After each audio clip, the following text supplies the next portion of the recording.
Здравствуйте, в эфире «7 дней», студия Тимур Бекмурзин. Смотрите сегодня в нашей программе. Конституция 1993 года не исчерпала себя. Она объединила нашу страну, она поставила ее на вектор созидания. Вот выйдете на улицу, у 10 человек спросите, никто не скажет, что я представитель российской нации. Поправки в Конституцию, взгляд из регионов, детальный разбор. Мы должны максимально принять все зависящие от нас меры по предупреждению завоза коронавируса в республику. Я думаю, что рейсы не отменят, а раз не отменят, то туристы будут летать. Там все тихо, спокойно, никто волнений там никаких нет. Коронавирус, мифы и правда. Как работают блокпосты в борьбе с вирусом? А данные, которые содержатся в госинформсистемах, они могут лежать на кладбище данных. Должна быть структура, которая вплотную должна заняться централизацией баз данных. Система поможет прогнозировать эти показатели. Центр управления полетами. Цифровизация под контролем. Сегодня один из самых известных в России зарубежных праздников – День сурка. Понятно, что интерес к обычному зверьку принесла нам американская комедия. Но почему этот праздник нам в целом близок? Наверное, потому что сурки-метеорологи первыми начинают говорить о весне. И пусть погода на улице абсолютно мартовская, в душе-то еще зима. Пожалуй, с Днем сурка с точки зрения философского контекста можно сравнить одно из предсказуемых событий недели. 29 января глава Чувашии Михаил Игнатьев был уволен с поста президентом Владимиром Путиным жесткой формулировкой «утрата доверия». Игнатьев потерял должность после второго подряд публичного скандала в течение января 2020 года. Тот самый День сурка – синоним рутинно повторяющегося события. Сначала глава Чувашии на торжестве в честь Дня печати призвал мочить журналистов и блогеров, которые критикуют власть. Поэтому, Михаил Владимирович, здесь четко нам надо обозначать, если их надо мочить, как на народе говорят, надо их мочить, кто они такие, откуда приехали, с какими помыслами, где они живут, где трудятся, на чем зарабатывают, чтобы люди знали просто. Об этом нужно говорить. Пресс-служба главы республики позже объясняла, что под словом «мочить» Игнатьев имел в виду показывать всю подноготную. Пока пресс-служба пыталась восстановить подмоченную репутацию Михаила Игнатьева, он спустя всего несколько дней вновь оказался в эпицентре скандала, заставив офицера МЧС как собачку прыгать за ключами от новой пожарной машины во время участия в смотре аварийно-спасательной техники.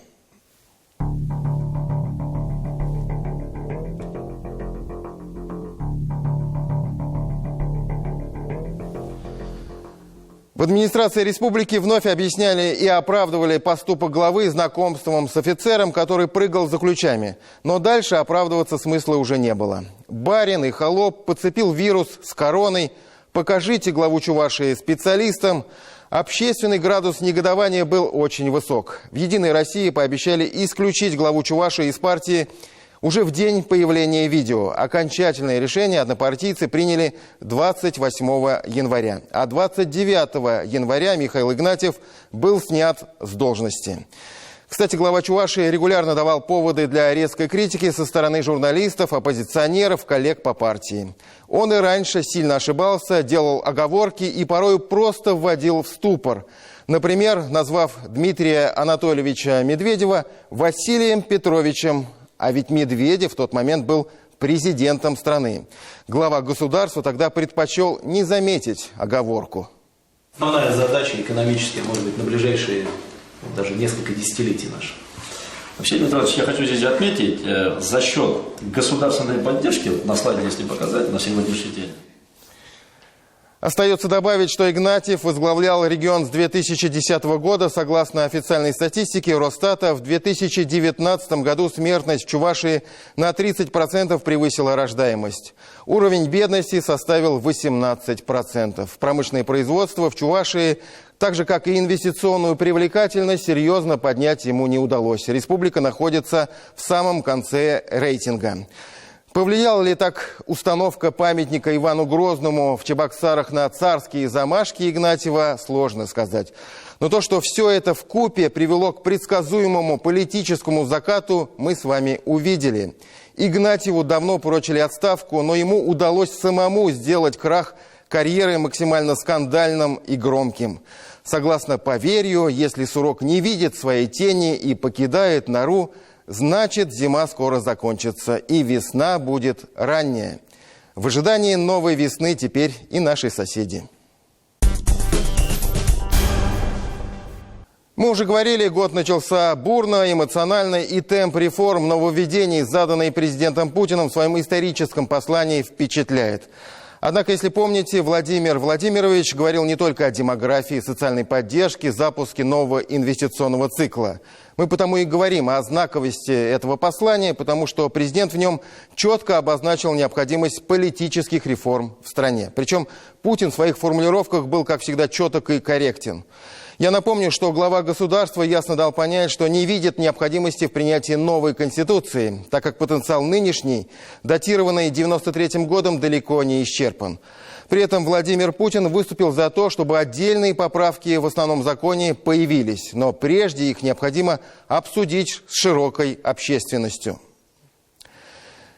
Для чего и была создана рабочая группа, в состав которой вошли два представителя Татарстана. Председатель Государственного совета республики Фарид Мухаммедшин и заведующий кафедрой конституционного и административного права юридического факультета КФУ Евгений Султанов.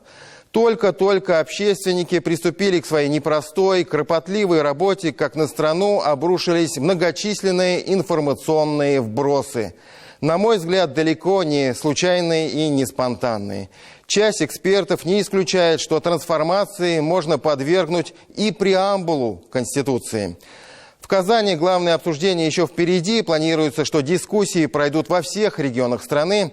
Но мы решили заранее встретиться с политологами, экспертами, общественниками, чтобы узнать, как в Татарстане воспринимают подобные предложения и инициативы.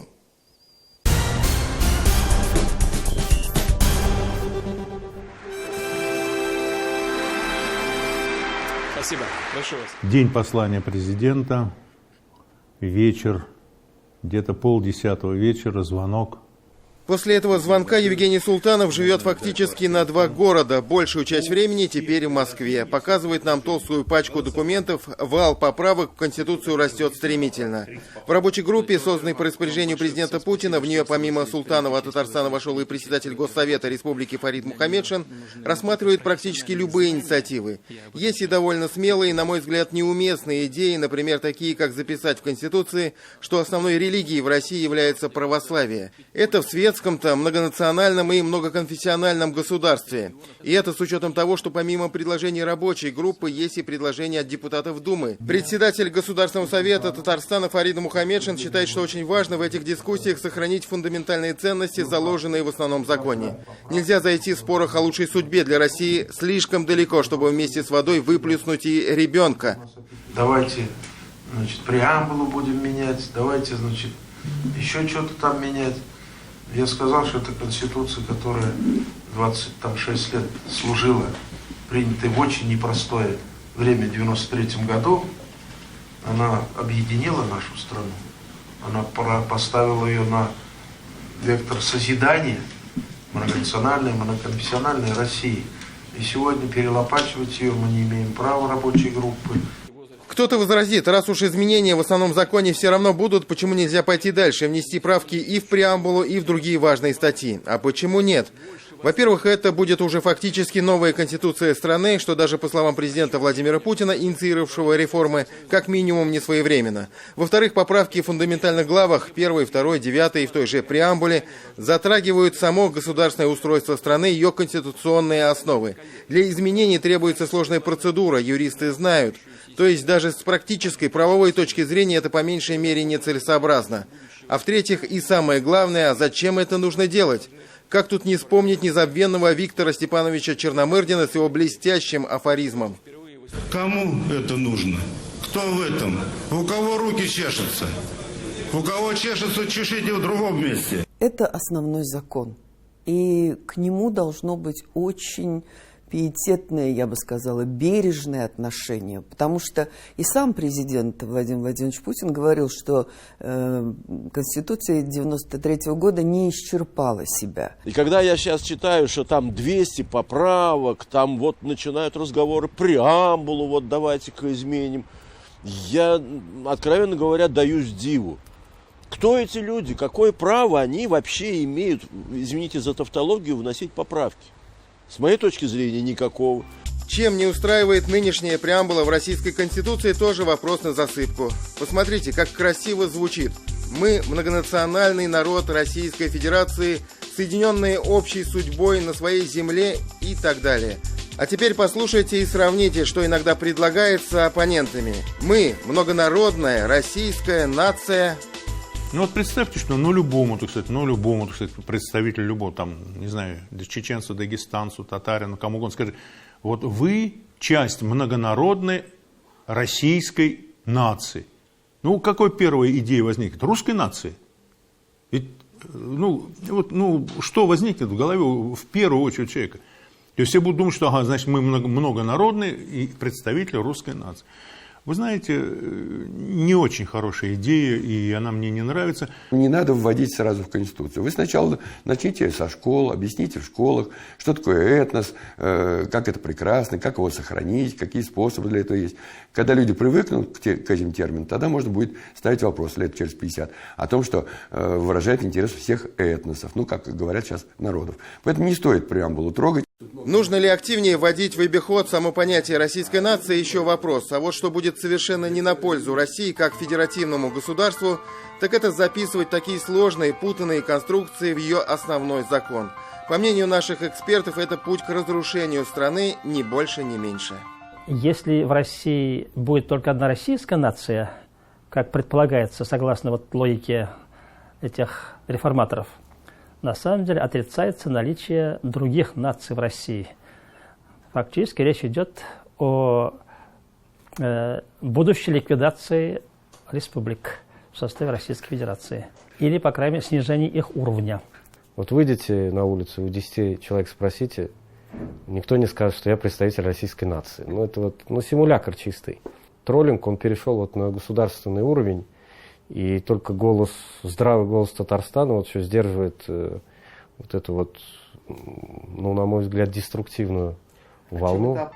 Так как поправки в основной закон страны предполагается вносить на общероссийское голосование, важно, чтобы у людей было четкое понимание, за что конкретно они голосуют, говорит политолог Владимир Беляев. Поэтому целесообразно разложить все поправки, что называется, по разным корзинам, и голосовать отдельно за так называемые социальные поправки, те, что затрагивают внутреннее устройство страны и полномочия госорганов. Отдельно, считает эксперт, нужно рассматривать поправки по приоритету Российской Конституции в российском же правовом пространстве и по запрету на двойное гражданство для топ-чиновников. Последний пункт важно, по его мнению, еще и усилить.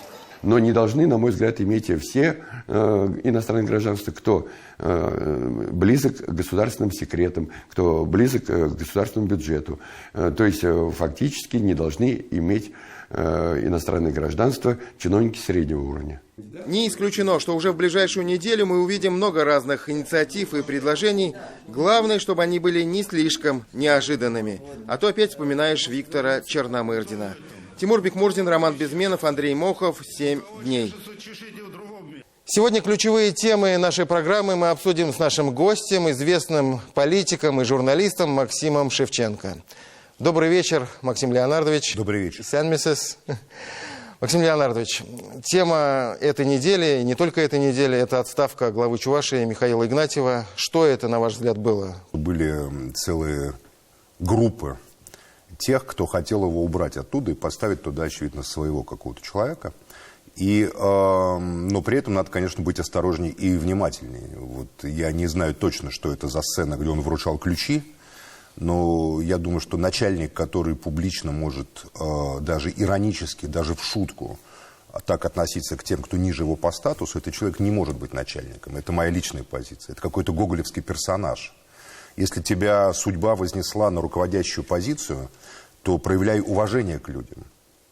Как и Ментимир Шарипович, допустим, всегда, понимаете, или, допустим, Юрий Михайлович Лужков. Есть люди, у которых мы учились этому. Президент Владимир Владимирович Путин. Можно сказать, что он там человек свободный, но разве мы можем себе представить, что вот эти люди с вершины своей власти, а глава региона это очень большая власть, вот так будет к тем, кто ниже. Гоголевщина. Поэтому мне кажется, что ему надо обдумать свое поведение и понять те ошибки, которые он допустил на этом посту, и в частности, это вот это внутреннее вот ощущение, что ты, знаете, такой царь, как бы, такой царь горы. Ну, вот жизнь поправила. Другая ключевая тема, которая обсуждалась на этой неделе и будет, наверное, обсуждаться на следующей неделе, это поправки в Конституции. Не слишком ли мы быстро взяли с места карьер? Уже появилось там огромное количество поправок. Нужно ли отстаивать вот фундаментальные ценности в Конституции, основополагающие статьи, преамбулу тоже? Потому что уже звучат такие предложения, чтобы заменить в преамбуле словосочетание «многонациональный народ России» на «многонародная российская нация». Насколько это целесообразно? Это, во-первых, это не мы взяли, а взяла высшая власть такой темп. Я-то как раз считаю, что если бы мы взяли курс на внесение в Конституцию поправок, то необходимо было бы в масштабах всей страны проводить совещания, сделать конституционное собрание какое-то серьезное, в котором были бы представители не только партий, но и субъектов Российской Федерации. Теперь его позиция высказана Вячеславом Никоновым. Она для меня просто неприемлема на 100%.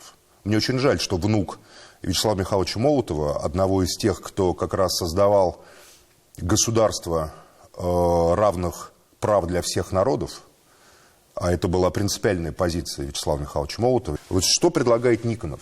В чем я знаю очень хорошо Никонова, это очень умный, тонкий, опытный политик с огромным опытом. Стало быть, он озвучивает предложения, которые существуют. Понятно, что это не он там в кулуарах там думая. То есть это не спонтанный какой-то, не случайно. Не спонтанно, а это продолжение политики, которая ведется сверху. И по отношению к которой я, не боюсь этого сказать, нахожусь в оппозиции. Что такое многонациональное? В русском языке они играют легкостью этих слов. У нас нация понимается как этнокультурная, а этнокультурная как национальная. Люди не очень понимают, что это такое. Хотя классическое определение nation – это политический субъект истории, нация, который имеет этнокультурные признаки, не обязательно, кстати, язык объединяют. Выработалась позиция, которую я целиком и полностью принимаю, что каждый народ имеет право на то, чтобы сформировать свою нацию, свой политический субъект с историческим самосознанием, с языком, с мифологией какой-то культурной, национальной и так далее. Потом эти нации свободные объединяются в единый союз, как это случилось в Советском Союзе. Ни один человек в Советском Союзе не был ущемлен по национальному признаку. А такое изменение Конституции, оно фактически... Оно уничтожает просто путь, который прошли наши народы, и в частности татарский народ за 20 век. Оно уничтожает наследие Габдуллы Тукая, Мусы Джалиля, джадидизма. Оно уничтожает борьбу, которую вела татарская интеллигенция вместе с русской интеллигенцией за эту субъектность. Это в целом опасно и для России, и для ее федеративного устройства. Прежде всего для русского народа. Вообще позиция власти, что мы опираемся на русский народ, и что мы должны русский народ сделать в Конституции как государство образующим. И поэтому у меня есть разногласия по этому вопросу и с моими сторонниками на левом фланге, потому что это такая позиция, она для меня неприемлема. Эта позиция противоречит ленинской позиции, во-первых, который ясно говорил, что мы не будем навязывать никакому народу. И поверьте, Ленин татарский народ имел в первую очередь в виду. Он сам у вас тут вырос, он прекрасно знал татарский язык, он прекрасно знал культуру татарского народа, уважал и любил татарский народ. Русский язык нельзя навязывать народам меньшим по численности. Наоборот, надо помогать изучать свои языки. И, конечно, федерализм является единственным залогом мирного и нормального будущего. Возвращение к формату империализма, когда есть власть, есть народ, который на который власть опирается, то есть русский народ опять должен быть жандармом по отношению к другим народам. И все остальные народы, которые должны быть благодарны русскому народу и высшей власти, она просто неприемлема. Это гибельная позиция. Поэтому я не могу ее поддержать. Поэтому я поддерживаю федерализм, я поддерживаю межнациональные отношения, я поддерживаю развитие национальных культур и продолжение того курса истории, который и лежал в фундаменте советского проекта, и лежит в фундаменте сегодня находящегося под такой атакой федеративного проекта. Альтернатива ему пока не предложена реальной. Предложено только неприемлемое будущее. Спасибо большое, Максим Леонардович, за вашу позицию и за участие в нашей программе. А я напоминаю, что в нашей программе участвовал известный российский политик и журналист Максим Шевченко. Мы продолжаем программу «7 дней». Вспышку коронавирусной инфекции в китайском городе Ухань Всемирная организация здравоохранения признала международной чрезвычайной ситуацией. Такое решение в Женеве было принято в минувший четверг. О количестве погибших и зараженных говорить не будем. Эта цифра меняется практически ежечасно. В минувшую пятницу стало известно, что России не удалось сдержать натиск инфекции, несмотря на все усилия и заслоны. Коронавирус из Поднебесной завезли ее же граждане. Очагами инфекции стали Забайкалье и Тюменская область. Глава Роспотребнадзора Анна Попова заверяет, что, цитата, «риска распространения заболевания на сегодняшний день дальше нет». Оба больных были помещены в бокс, проведены все необходимые мероприятия. Какова ситуация сейчас? Уже закрыта граница с Китаем на Дальнем Востоке. С 1 февраля Россия ограничила авиасообщение с Китаем. Под медицинским наблюдением находятся все россияне и туристы, кто за последний месяц прибыл из Китая. Штаб по борьбе с коронавирусом по распоряжению Рустама Минниханова, организованный в Татарстане. В него вошли руководители Минздрава, Роспотребнадзора, МВД, МЧС и Минтранса Республики. Собираться штаб будет каждый день, а вся информация о его работе в ежедневном режиме будет направляться президенту Татарстана. Какие меры приняты в республике и надежны ли барьеры, выясняла Елена Горбунчикова.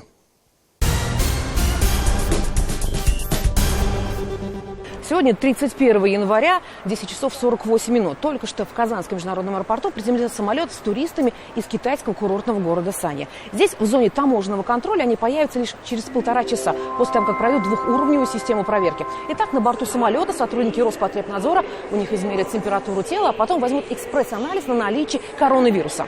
Результаты этого анализа будут известны лишь через 6 часов. Поэтому перед общением с туристами нам, журналистам, сотрудники Роспотребнадзора предложили надеть вот такие вот медицинские маски.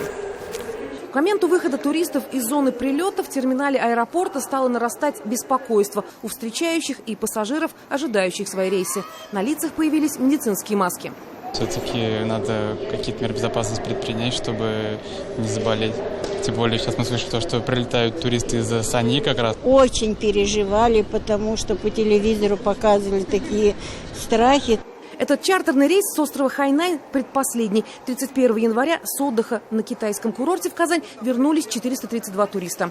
Последний рейс запланирован на 3 февраля. Он доставит с курорта оставшихся туристов. Сколько будет пассажиров, данных нет. Известно лишь, что это будут жители Татарстана и соседнего Башкортостана. Паники там никакой. Правда, экскурсии закрыты и все. А так все нормально. Отдыхалось прекрасно, чуть с погодой не повезло. А так там все тихо, спокойно. Волнений там никаких нет. В отличие от туристов, вернувшихся из Китая, в России обстановку трудно назвать спокойной. Тому способствуют данные о количестве заболевших и погибших в Китае. На карте мира уже 20 стран, в которых были зафиксированы случаи заболевания коронавирусом. 30 января Всемирная организация здравоохранения объявила о международной чрезвычайной ситуации. В России был создан штаб по борьбе с коронавирусом. Такой же по поручению Рустама Минниханова был создан и в Татарстане под председательством Лейлы Фазлеевой. В него вошли и руководители 5 республиканских ведомств. Учитывая создавшуюся ситуацию, мы должны максимально принять все зависящие от нас меры по предупреждению завоза коронавируса в республику. В штабе в Татарстане будут каждый день все сведения о принятых мерах докладывать лично президенту республики. На особый контроль были поставлены обе воздушные гавани – аэропорт Казань и Бегишево. В адрес администрации аэропортов направлены предписания об использовании установок для обеззараживания воздуха, о проведении внеплановых ревизий вентиляционных систем, усилении дезинфекционных мероприятий. С начала года досмотрены 210 рейсов, в том числе 8 из КНР. Это почти 35 тысяч пассажиров и членов экипажей. С симптомами ОРВИ за медицинской помощью в январе обратились 12 жителей Казани, ранее побывавших в Поднебесной. У всех, как заявляют в Роспотребнадзоре, коронавирус выявлен не был. Мы опрашиваем пассажиров на предмет самочувствия, уточняем места, где они пребывали в Китайской Народной Республике, уточняем их адрес адрес в Республике Татарстан, либо они из других субъектов, для того, чтобы потом была возможность с ними связаться. Повышенные меры безопасности в медицинских учреждениях республики. Маски, респираторы, даже бактерицидные лампы в машинах скорой помощи. Воздух будет закачиваться внутрь бокса, и наружу ничего не попадет. То есть мы в таком боксе можем смело возить любую серьезную, страшную инфекцию в любое расстояние. Кстати, с медицинскими масками в аптеках перебоя не будет, заверили Минздравия Татарстана. Чтобы не подхватить инфекцию, а в данном случае профилактика хороша и против ОРВИ, и гриппа, лучше носить такие маски в общественных местах и чаще мыть руки. И по возможности избегать места большого скопления людей. Ну, я думаю, что не придет. Мне почему-то так думается. Потому что китайцам взять здесь хорошо будет. Да, я уверен, что все будет хорошо. Меры принимают своевременно, все отслеживаю, что происходит. Кто сейчас переживает, так это туристы, которые уже забронировали путевки в Китай на февраль и на март. В Ростуризме уже заявляют о том, что они могут забрать свои деньги целиком. Однако специалисты одного из крупных туроператоров России пока не могут назвать точную дату, когда в Казани начнут выплаты. А выплаты как-то производятся? Нет? Пока нет, да? А когда будут? Пока не знаете, да? По мнению Сергея Пасечника, российского туриста никаким коронавирусом не испугаешь. Найдутся те, кто отважится поехать в Китай по путевкам, если цены на них начнут падать. Здравомыслящие граждане уже сейчас меняют свои планы, отдавая предпочтение проверенным, но более дорогим Арабским Эмиратам или Доминиканской Республике. Смотрят туристы и в сторону Вьетнама, хотя он и близок к Китаю. Пока, я говорю, не поступит прямого указания, что не рекомендуется.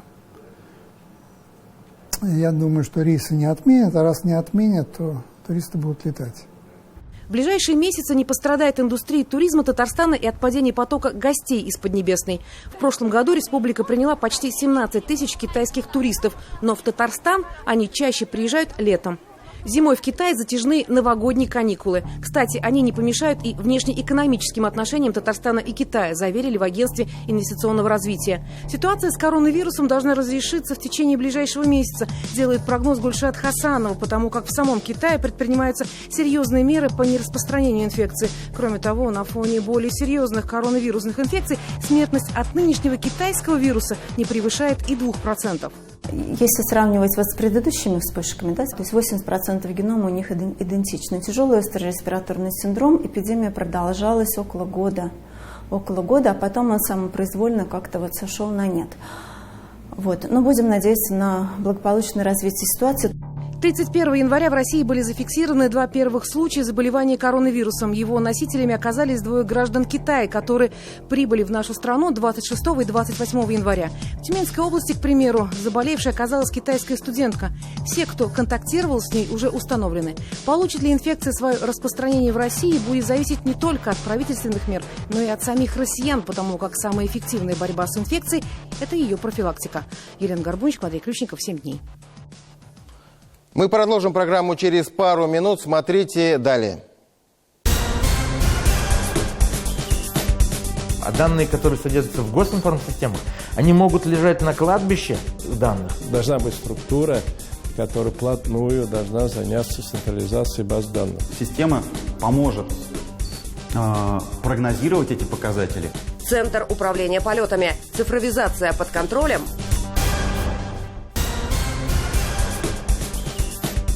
Жители Татарстана должны участвовать во всех этапах формирования комфортной среды, потому что все создается для них. Люди должны знать, что их слышат и о них заботятся. Об этом президент Татарстана в понедельник заявил на открытии образовательного воркшопа, который прошел в рамках реализации республиканской программы «Наш двор». В мероприятии принял участие премьер-министр Алексей Песошин. В этот же день президент Татарстана в режиме видеоконференции принял участие в работе расширенного заседания Бюро Высшего Совета партии «Единая Россия». Его провел председатель партии Дмитрий Медведев. Участие «Единой России» в реализации посланий президента России Федеральному собранию и приоритетные задачи на текущий год стали основными темами обсуждения. МВД по Татарстану в прошедшем году подтвердило свою состоятельность, профессиональную пригодность. Наша общая задача – обеспечение безопасности жителей республики, заявил Рустам Минниханов, подводя итоги коллегии Татарстанского ведомства. О необходимости развития моногородов, их поддержки новыми инвестиционными проектами президент Татарстана говорил во время телемоста, организованного между Казанью и Инвестиционным центром фонда «Моногорода». Рустам Минниханов подчеркнул, что республика уделяет особое внимание этой теме. В Татарстане 7 моногородов, в которых проживает четверть экономически активного населения. Здесь работают ключевые промышленные предприятия. В укреплении позиции КАМАЗа на рынке тяжелых грузовиков и планах по увеличению экспорта на 20% зашла речь во время встречи Рустама Минниханова с генеральным директором ПАО «КАМАЗ» Сергеем Кагогиным. Затем президент Татарстана встретился с победителями и призерами недавно прошедшего ралли-рейда «Дакар». Рустам Минниханов вручил спортсменам и руководству команды награды Республики Татарстан и благодарности президента Татарстана. На этой неделе у президента Татарстана состоялся ряд встреч с руководителями ведущих предприятий республики. Рустам Минниханов провел встречу с руководством компании «Татнефть». О ключевых результатах работы в прошлом году, планах модернизации производства, улучшении экологической обстановки и создании условий для промышленной безопасности дошла речь на встрече с руководителями группы компании «Таиф». Разработать дополнительные меры поддержки работников культуры в сельской местности предложил Рустам Минниханов на коллегии Министерства культуры Татарстана. Одним из таких инструментов, по мнению Рустама Минниханова, является выделение земельных участков для специалистов, которые хотят вернуться и работать на селе. В Татарстане продолжается реализация республиканских программ, направленных на повышение качества жизни граждан, заявил Рустам Минниханов во время своего выступления на итоговой коллегии Министерства архитектуры, строительства и жилищно-коммунального хозяйства Татарстана. В 2020 году число программ выросло до 50. На эти цели планируется направить более 48 миллиардов рублей. Вопросы регулирования в сфере обращения с отходами обсудил Рустам Минниханов с заместителем министра природных ресурсов и экологии России Константином Румянцевым.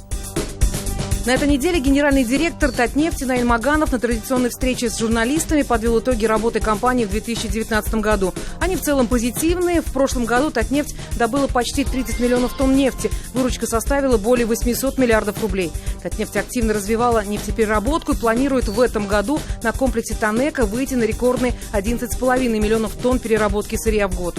Шинный бизнес Татнефти выходит на новые рубежи. Компания планирует мощно продвигать и собственное нефтехимическое направление. Эффективная производственная деятельность позволяет Татнефти платить налоги и инвестировать значительные средства в различные социальные проекты. На пресс-конференции Наиль Маганов объявил о старте 5-й по счету и беспрецедентной по масштабам экологической программы компании. Делаем много. Самое наглядное – это у нас посадка деревьев, наверное, то, что вы видите. Хотя наименее капиталоемкое, потому что коллеги, те мероприятия, которые осуществляются с точки зрения защиты экологии, окружающей среды, они по-настоящему большие.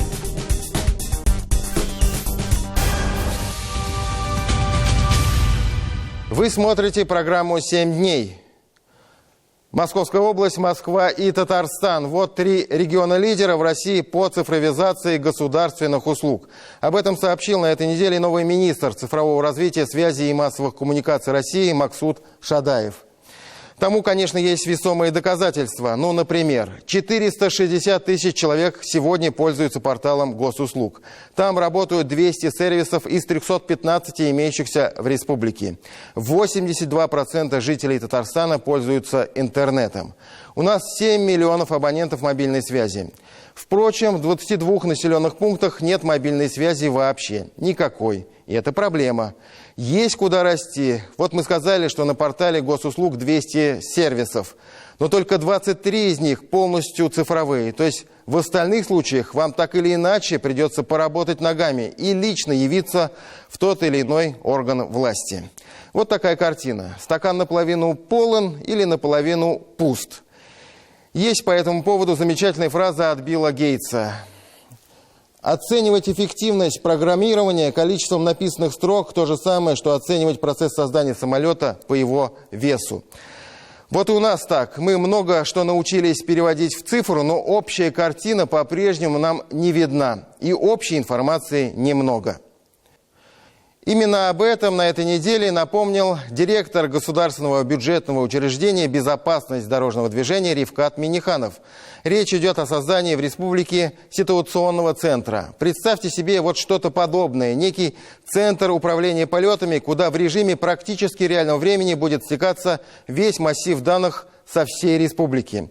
Как продвигаются госпрограммы, где необходимо строительство детсадов, в каких районах республики наиболее высок уровень бедности и почему. Все это такая программа выдаст без запинки и даже сделает прогноз. Что будет, если сделать то-то и то-то? Конечно, в реальности это будет выглядеть не совсем так помпезно. Возможно, что все это вполне уместится в итоге на ладони, на которой лежит телефон. И это, конечно, переворот. Об этом Михаил Любимов.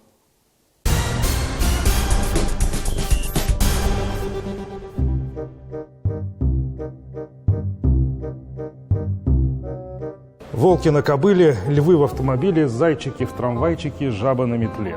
Если мы с вами попробуем описать ту ситуацию, которая происходит сейчас на цифровом рынке в республике, может быть, нам не стоит употреблять слово «зоопарк».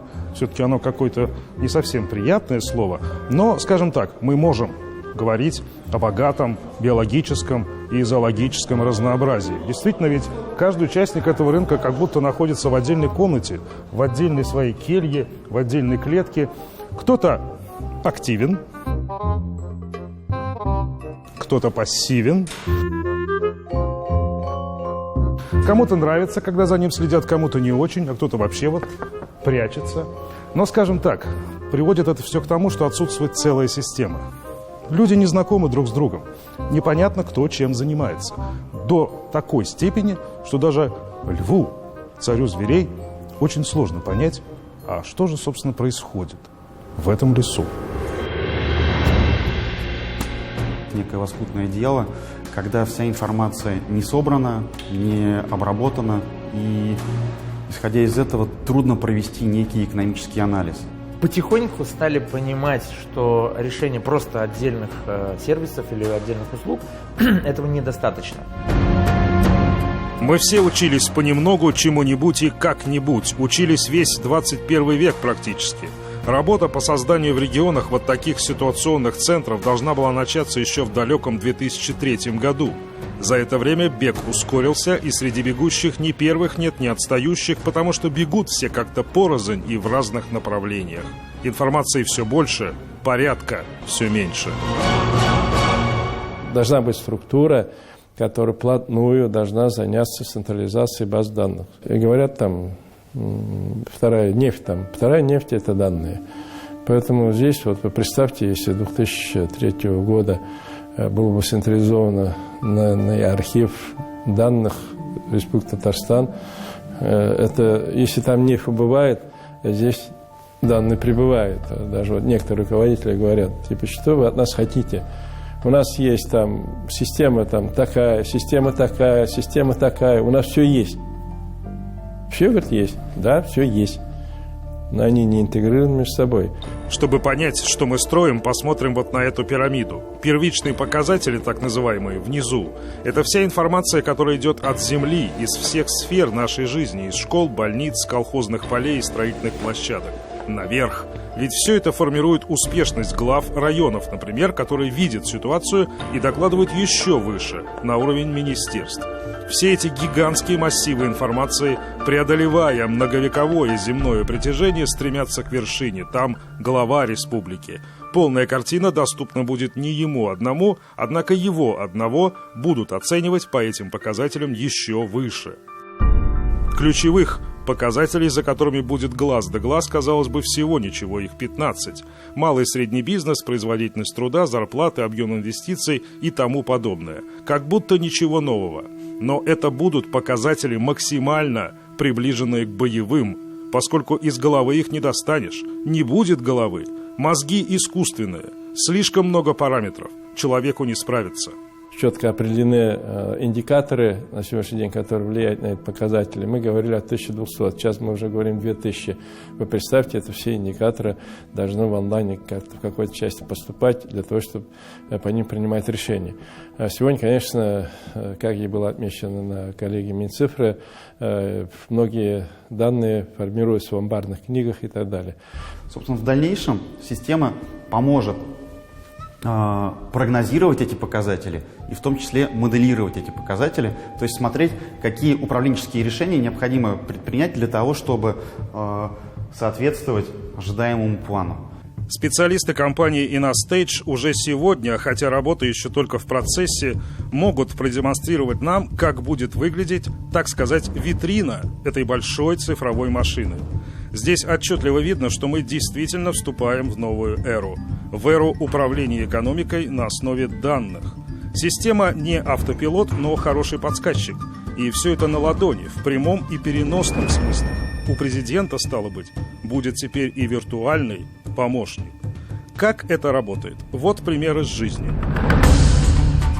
О таком буме, о таком строительстве никто и не думал, и не предугадывал. Видите, как застраивается все очень быстро. Пестричинский район. Всего несколько километров от Казани, практически вплотную к городу. Как только вы выезжаете из города, вы не попадаете в село. Его больше нет. Поля нынче дают вот такие всходы. Богородское сельское поселение, где еще такое видано, давно опередило райцентр по количеству жителей. Стесненные жилищным кризисом казанцы переезжают в Куюки.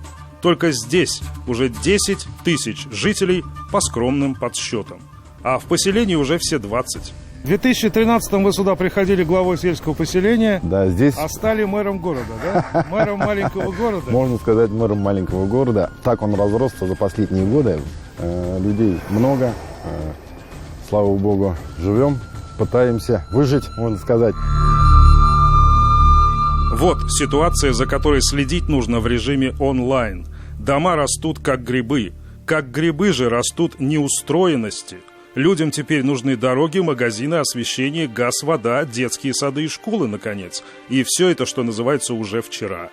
Вот поставили один детсад. И что? И после этого еще у нас в очереди осталось именно в этот садик 476 детей. 500 почти человек 500, в очереди, да, стоит только в Куюках. Только в Куюках. В конце декабря был шквал заявлений. У нас в неделю прибавляется по 50-60 заявлений.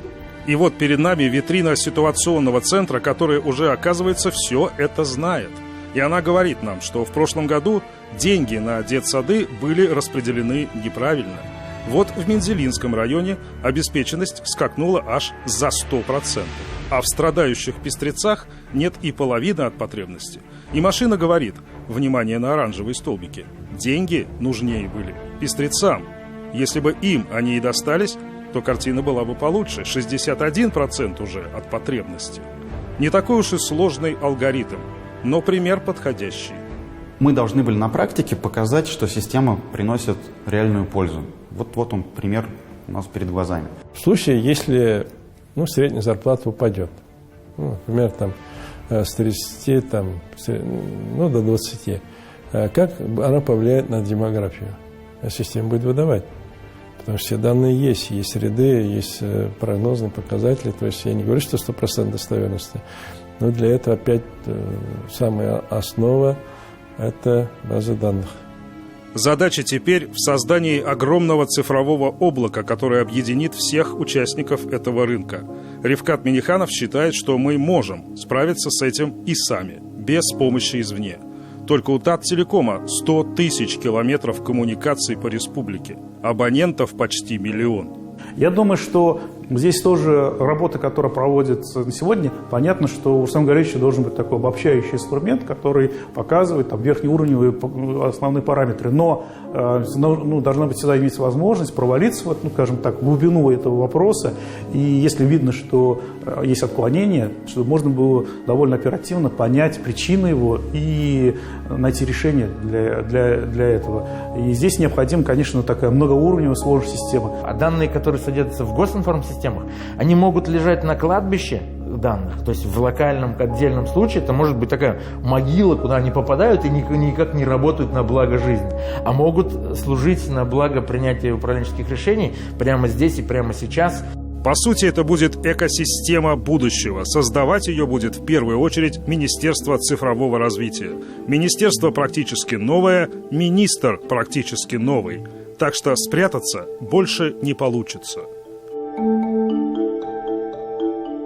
Михаил Любимов и Андрей Мохов. 7 дней. Этот год для России в целом и для Республики Татарстан в частности будет особенным. Нас ждут масса мероприятий, связанных с ключевыми событиями в истории страны. Это и празднование 75-летия Победы в Великой Отечественной войне, и перепись населения, и голосование по поправкам в Конституцию Российской Федерации. Республика Татарстан в 2020 году отметит столетие со дня своего образования и проведет еще одно не менее важное событие – выборы президента республики. Освещение всех этих мероприятий от подготовки до кульминации, несомненно, ляжет на плечи моих коллег, представителей журналистского цеха. Могу сказать, что работы будет действительно много, и она действительно будет сложной. И нет никаких сомнений, что наши СМИ с ней смогут справиться. Как говорится, все это мы уже проходили. И тысячелетие Казани, и Универсиада, и чемпионат мира, и WorldSkills.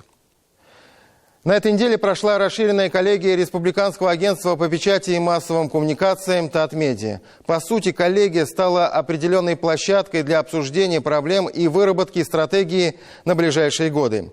Как известно, журналистика Татарстана имеет свои традиции, свою богатую историю.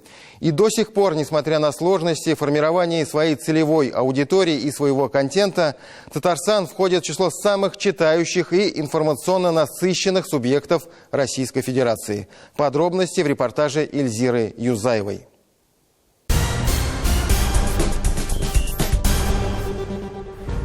История развития печати – это история человеческой мысли, прогресса, культуры и образования. Значимым событием для развития просвещения татарского народа стало проникновение в X веке арабской письменности. Начало XX века по праву считается эпохой возрождения в национальном культурном процессе.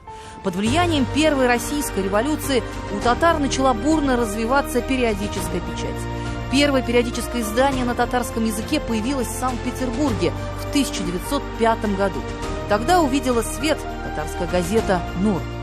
И опять-таки свобода, да, масса газет. Если вот посмотреть количество газет, как я говорил, у татар, до революции больше татар выпускали, на количество людей, если поделить, наверное, только эстонцы. Были издания для детей, журналы для детей, для женщин, для работников народного просвещения специализированные журналы.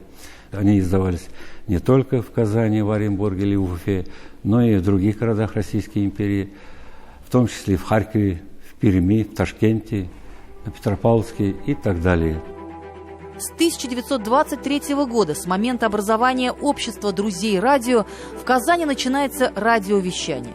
Великая Отечественная война в истории татарстанской журналистики занимает особое место. В этот период многие газеты и журналы закрылись. Большинство журналистов ушли на фронт, где сыграли немаловажную роль в мобилизации и поднятии патриотического духа солдат и офицеров. В годы Великой Отечественной войны татарская журналистика, как в целом и литература, понесла огромные утраты. Из представителей творческой интеллигенции обратно домой вернулись лишь единицы. 15 писателей работали в редакциях татарских фронтовых газет. Татарские фронтовые газеты, они появились в разгар Сталинградской битвы. И на сегодняшний момент мы знаем о существовании 16 таких татарских фронтовых газет. После войны произошли существенные изменения в радиовещании и телевидении. В 1951 году в Советском Союзе начинает свою работу Центральная студия телевидения. В ее систему стали входить и республиканское, и областное радиовещание. Официальной точкой отчета татарского телевидения принято считать 3 ноября 1959 года. Именно в этот день в эфир вышел Казанский телецентр, и началось регулярное вещание Казанской студии телевидения. Демократические преобразования в России в конце XX века благотворно повлияли на развитие российской журналистики в целом и татарстанской журналистики в частности. Республика Татарстан сегодня не только является одним из наиболее сильных по экономическому потенциалу регионов страны, но и входит в число самых читающих и информационно насыщенных субъектов Российской Федерации. Среди самых важных ориентиров в реалиях сегодняшнего дня я хотел бы выделить следующие ориентиры. Отражение реализации национальных проектов и других социально значимых программ, реализующихся в интересах граждан. Обеспечение средствами массовой информации одним из важнейших институтов гражданского общества эффективной обратной связи с населением. Представление жителям республики с учетом их интересов, самых различных сведений в удобном для них виде и формате. И особо хотел бы отметить роль СМИ в сохранении и развитии языков и культур наших народов, в духовном укреплении в обществе атмосферы дружбы и доверия. По данным Роскомнадзора, на январь 2020 года в Татарстане зарегистрированы 862 средства массовой информации. По словам нового руководителя Татмедиа, сегодня отрасль переживает не лучшие времена. Ежегодно сокращается подписка на периодические издания, есть определенные проблемы с доставкой газет и журналов в сельскую местность. Меняется сама модель потребления информации. Растет охват аудитории у интернета и социальных сетей. При этом и телевидение также не теряет своих позиций, создавая свои сайты и аккаунты во всемирной паутине. Прошедший год был непростым для региональных каналов. Российское телевидение успешно перешло на цифровое вещание. За это, в частности, и другие достижения в целом, генеральный директор телеканала «Татарстан. Новый век» Ильшат Аминов был награжден благодарственным письмом от Министерства связи и массовых коммуникаций Российской Федерации. Вот и первый детский татарский телеканал «Шаян ТВ», который был создан в 2018 году при поддержке президента республики Рустама Минниханова, сегодня идет в ногу со временем. Детские передачи на татарском языке можно смотреть круглосуточно, как по телевизору, так и в интернете. Созданный по инициативе и решению нашего президента, он призван помогать самым юным познавать мир через призму национальной традиции и культуры. Ильшат Юнович, вы провели огромную работу, спасибо вам большое. Один такой проект достоин стать великим событием в жизни, а у вас их много. По мере развития технологий скорость передачи информации увеличивается каждый год. Поэтому возрастает и требование к самой журналистике. Татарстанская пресса во все времена славилась своей историей, школой и традициями. Но ее главная миссия остается неизменной – быть правдивой, быть объективной и социально ответственной. Роль СМИ в вопросе поддержки родных языков, содействие в сохранении языка, исторического и культурного наследия, приумножение традиций народов, проживающих на территории Республики Татарстан, приоритетная, принципиальная задача национальных средств массовой информации. Ильзира Юзаева и Андрей Мохов. 7 дней. И в завершении программы наша традиционная рубрика «Неделя в столетии». Через 2 недели памятная дата в истории нашей страны. 31-я годовщина со дня вывода советских войск из Афганистана. Напомню, что в последней войне Советского Союза участвовало 9358 уроженцев и жителей Татарстана. 296 из них погибли в боевых действиях. 231 человек умерли от ран и психологических травм после войны. 546 солдат и офицеров было ранено. 311 остались инвалидами. Большинство погибших – 20-летние мальчишки. Советские солдаты столкнулись с настоящей партизанской войной. Без линии фронта, без ясного разделения на боевиков и гражданское население. Но мало кто из нашего гражданского населения тогда знал больше, чем просто интернациональный долг. Война поначалу держалась в секрете, полное молчание о ее размахе и потерях. Правду об Афганистане мы все узнали позже и узнаем до сих пор. Сегодня я хочу вспомнить о том, как в далеком 1989 году на улицах Казани появился афганский трамвай. Думаю, мало кто сегодня может вспомнить этот факт, а тогда это событие вызвало огромный общественный резонанс. И, как выясняется, 31 год спустя свою миссию этот трамвай все еще не завершил. Репортаж Светланы Спириной.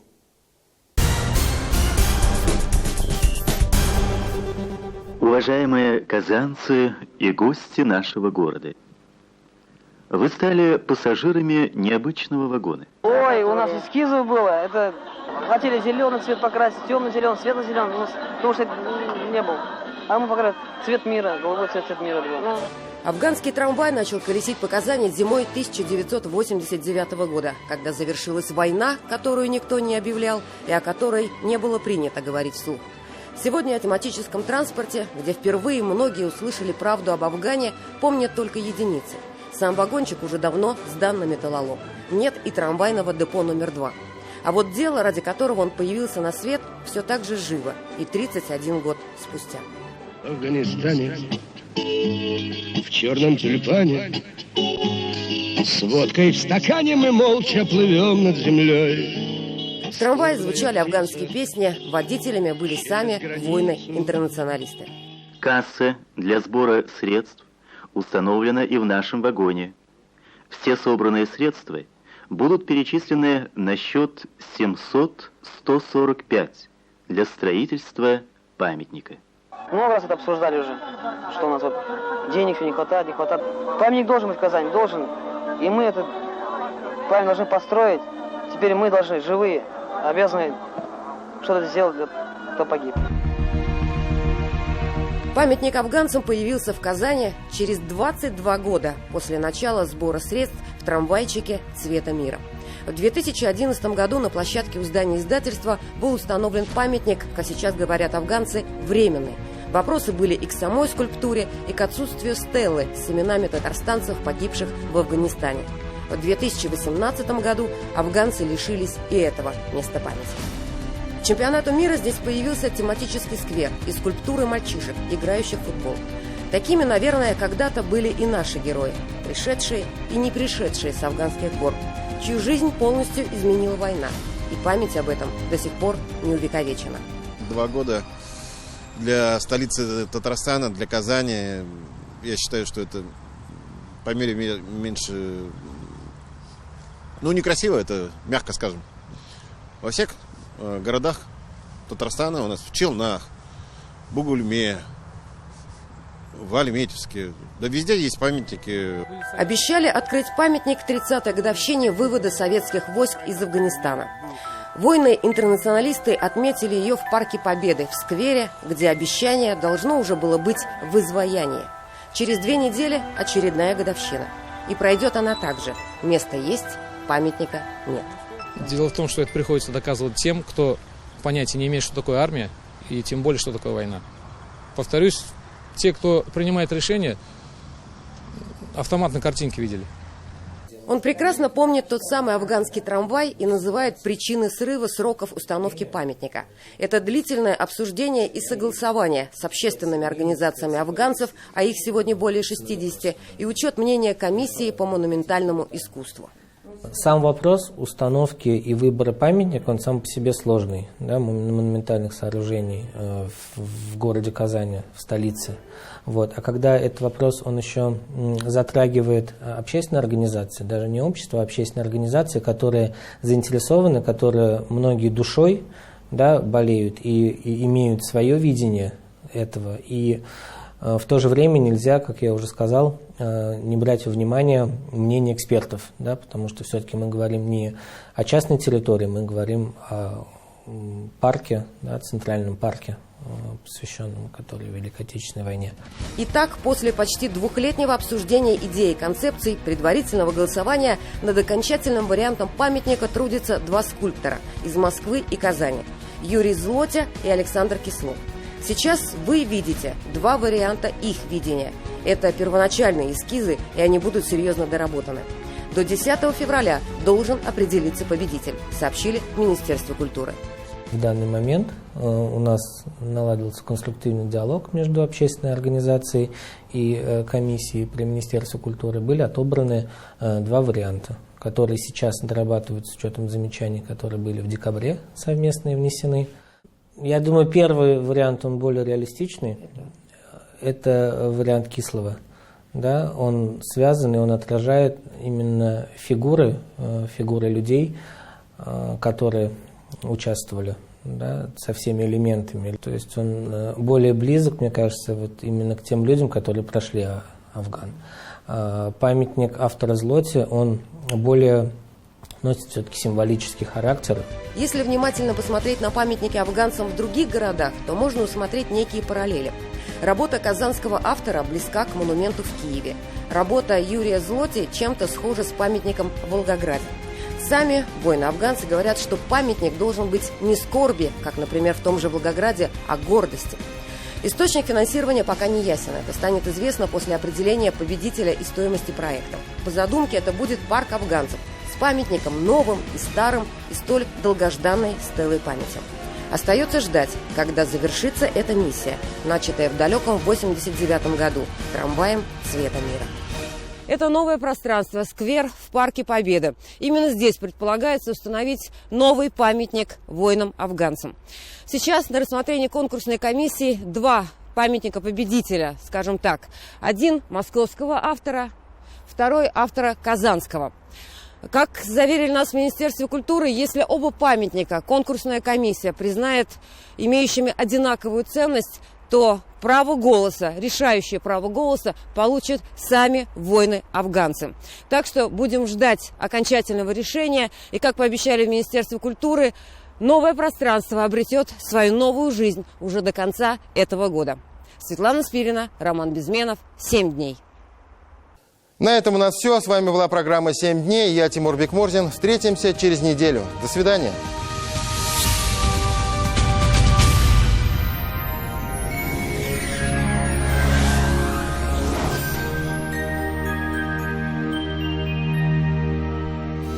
Здравствуйте! Поговорим о погоде на предстоящие 7 дней. Первая неделя февраля ожидается нестабильной. В понедельник будет тепло и снежно, местами метель. К выходным слегка подморозит, ожидается небольшой снег. По данным сервиса Яндекс.Погода, на северо-востоке Татарстана, в Набережных Челнах, Нижнекамске, Елабуге в течение всей недели будет пасмурно и очень снежно. Температура будет колебаться от +1 до -7 градусов. На юго-востоке Татарстана, в Бугульме, Бавлах и Азнакаево аналогичная ситуация. Будет снежно. Вторник ожидается довольно теплым, 0 градусов. К выходным подморозит до -6-8 градусов. В центральных районах республики понедельник встретит жителей пасмурным небом и теплой погодой, 0 градусов. Во вторник потеплеет до +1. Возможен снег с дождем. В течение всей недели будет снежно. На юго-западе республики с самого понедельника небо затянет снежными облаками, и до выходных ожидаются осадки. С четверга немного похолодает до -7. На северо-западе республики, а также в Казани, всю неделю ожидаются осадки, преимущественно в виде снега. Начало недели еще очень теплое, 0+1. В четверг и пятницу немного холоднее, до -7. К выходным снова ожидается потепление до -1 градуса. Погодные процессы неблагоприятные для самочувствия и могут стать причиной простудных заболеваний. На дорогах местами гололедица. Берегите свое здоровье. До свидания.